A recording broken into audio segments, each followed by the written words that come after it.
एक सेकंड চলো চলো না ওই মামা একটা ডিম খাও।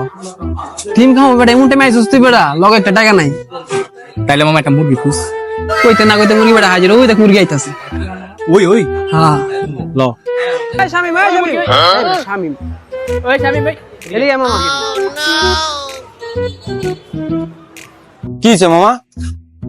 তুই কবি না আমি কমু কি কো? মামা তোর লাগে ডেয়ার বুঝছস হ্যাঁ, তুই একটা ডিম খাই পারবি ডিম তো বেটা মাত্র খেয়ে এলাম 2-3টা। আবার খাবি আয় একটা ডিম খাই পারবো মামা বুঝছস নাই একটা ডিম খাইতে পারুম নাকি? চল আয়। কাকা একটা ডিম দিয়েন মামা বুঝিস কিন্তু তোর ডিমটা খাই পারতে বললাম কটা? একটা। একটা তুই বলে ডিম খাই পারস আরো 2-3টা খাওয়া সমস্যা নেই। খাইয়া পারলে কি হইব? খাই বললে স্যার আর 5টা ডিম খাওয়াবো আর যদি না পারস কি হইব? তুই সব ডিমের বিল দিবি